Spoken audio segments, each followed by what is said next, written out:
ప్రభుత్వంపై మాజీ మంత్రి హరీష్ రావు ఫైర్ అయ్యారు. కాళేశ్వరంపై కాంగ్రెస్ దుష్ప్రచారం చేస్తుందని ఆయన విమర్శించారు. రేవంత్ ఉత్తమ్ కు నీళ్ల విలువ తెలియదని మండిపడ్డారు. ప్రభుత్వం నీళ్లను ఒడిసిపట్టడం లేదని ధ్వజమెత్తారు.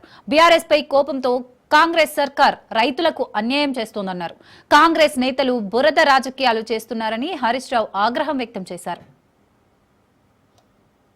కట్న ఇల్లు పెట్టిన పొయ్యి లెక్క కాళేశ్వరం ప్రాజెక్టు ఉంటే ఈ రాష్ట్ర ప్రభుత్వం నీళ్లను సముద్రంలోకి వదులుతూ ప్రాజెక్టులను పడావు పెడతా ఉంది. ఇవాళ శ్రీపాద ఎల్లంపల్లి ప్రాజెక్టులో 62,000 క్యూసెక్కుల వరద వస్తా ఉంది. బట్ ఈ నిమిషానికి 62,000 క్యూసెక్కులు కడెం నుంచి ఎల్లంపల్లి ప్రాజెక్టుకు వస్తుంది.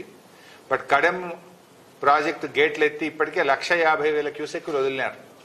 సాయంత్రం వరకు అది శ్రీపాద ఎల్లంపల్లి ప్రాజెక్టుకు వరద వస్తుంది.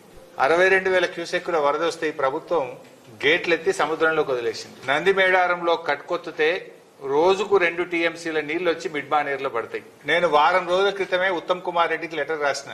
అన్నపూర్ణ, రంగనాయక సాగరు, మల్లన్న సాగరు, కొండపోచమ్మ సాగరు, అదేవిధంగా బస్వాపూరు రిజర్వాయర్లన్నీ ఖాళీగా ఉన్నాయి, చెరువులన్నీ ఖాళీగా ఉన్నాయి.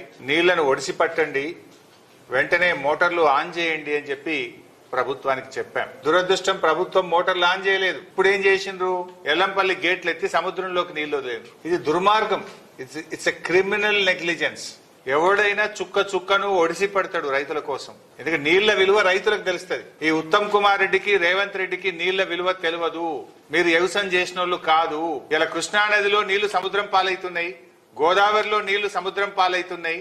గుడ్లప్పగిచ్చి రేవంత్ రెడ్డి, ఉత్తమ్ కుమార్ రెడ్డి చూస్తా ఉన్నారు. తన రాజకీయాల కోసం రైతుల మీద పగ, ప్రతీకారాన్ని తీసుకుంటా ఉంది. ఎవరైనా